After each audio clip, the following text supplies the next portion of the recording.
chire nyama eye very deep na wo hwe manimu an we nyame se we Yesu diri mu fa kyeme se we nyame bibi nti fa kyeme se we nyame na ena nwumere yi ayi onyankopon pe semini obehia na yedi nkomo in fact a very very deep enyama bebiri koso e wonyame mu a medwene ho a mentase na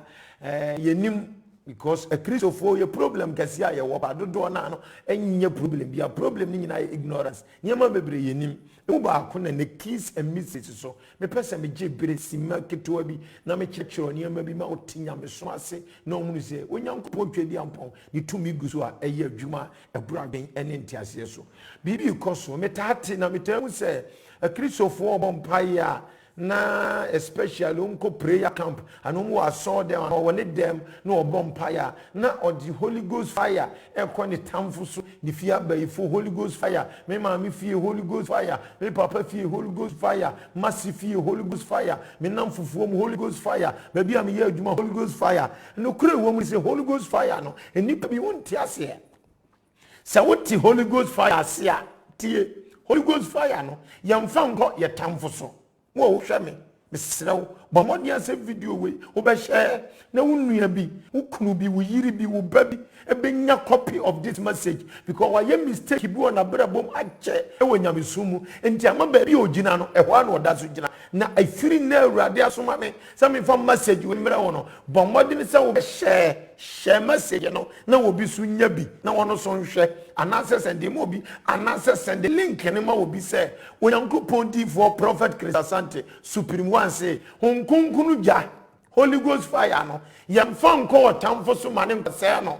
de ama obompa ye firi tete sa otamfo bewu otamfo besei na de ye ne ne niam mba yi a da bia otamfo koso na de ye yie oton aye ton chew kire se na bra bo behunu bia na niam koso ne se ade ye wo de ya tumi bi ekutawa ye wo de wo se nke ye wiye no wo de kwa otamfo so enu ni mistake awo ye but enne na sedan awurade se awurade ne amini wo hia enti me srawo efiri ne me take this opportunity and found kunkunu ja enko otamfo so and found kunkunu ja enko obayifo so obi how ana umpanyi pani ye na opese wo firi wabrabo so nsira na wonimu a pe kwan ya be fa so ne mpa ya obebo a obefiri wo but emfa Holy Ghost fire enko se nipa no enso na me no nhwade bi e wo scripture na me no nhwade bi e wo Acts chapter 2 verse number 3 me ka brofo no na wakatwi na mame and there appear unto them cloven tongues like as of fire and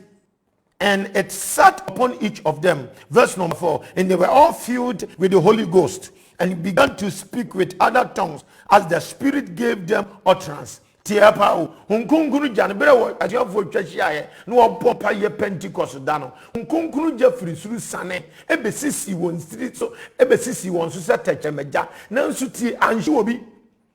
obi tachira manhye obi trimi anhye obi atade anhye why ko Holy Ghost fire and sayade tie me eye ade yiye hunkunkunu jano and sayade eye ade yiye so person wodi ejabi eko wotamfo so na ko se na ene mekire oja ya de se ya de but hunkunkunu jade I want to take this opportunity please I am begging you in the name of God don't use Holy Ghost fire Holy Ghost fire on your enemies. It is a blessing for you. It is something that when you go and prepare purposely for you, it is your inheritance. And you protection the see you could tower about so a year and say it will took on the swa or yet ding or yet numb or yet strong or yet cassia na de ye or yet fit into so many times no bomb person or tamfunwa or tamfun ongun free wabrabo so de biada ade jem because de hunkunkruja e koneso mesra bombodin se free ne onfa hunkunkruja enko tamso o pese odi jako o tamfo so a ye freja bi consuming fire me pacho mami no hwe bibi ewo Hebrews chapter 12 verse number 29 Hebrews chapter 12 verse number 29 Hebrews chapter 12 verse number 29 yen hwe ade never consuming fire no said you no netie na one kofa say jano anko tamfo so say Holy Ghost fire enko hwe tamfo dabi hunkunkruja enya de be hwe tamfo da hunkunkruja enhwe tamfo Hebrews chapter 12 verse number 29 chapter 12 verse number 29. Good. For our God is a consuming fire. Also for Kakini man. Hebrew form of my do you know if you say, well, you're down, Titi me, you will jar a shear,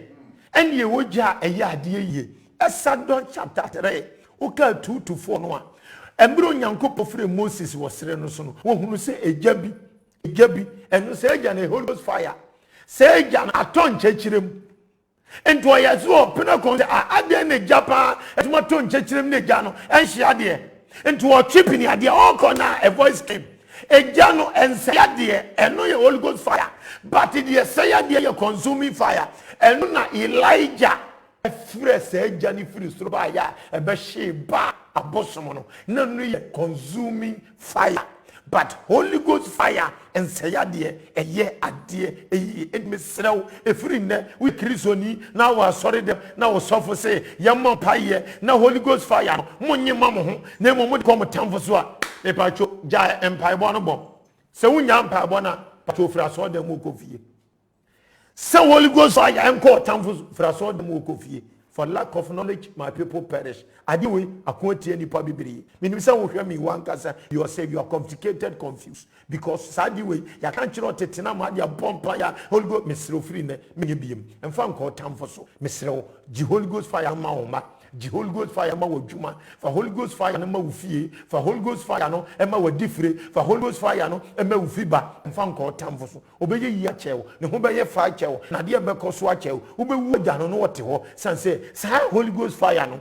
e protect e preserve please God into me sell and mfa nko tamfo so e biom da biara da media ne Reverend Prophet Chris Asante Mensa juma dia wo hwe e keys and mysteries in Safonia hinta someone who sum nyame but and niaman kitinkiti bia otiase and na saa dwuma de we so me bie so keka edi ma onyame ma ntimi seraw bomode so be share video no say onyame difo supim wan say honkunkuja eye Holy Ghost fire yemfa nko etamfo so ne me ye the consuming fire ye the sayade me dawase se wajebre na wahweme onyame nhyiraw omani nsiwie se wajebre ahweme share video we mami bomode so be share video we amame share video ni mami meto aso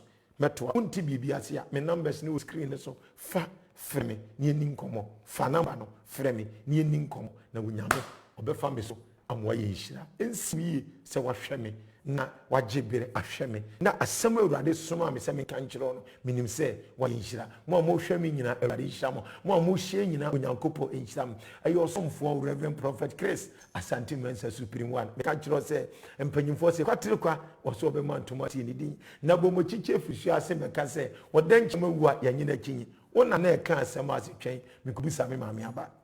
I know what I'm talking about. God bless you and bless you and bless you. Shalom, peace, bye bye. Nyame ya adoma bomodena say Saturday we keys and mysteries. Ewurade be family so amwa ye hira. God bless you. Bye bye.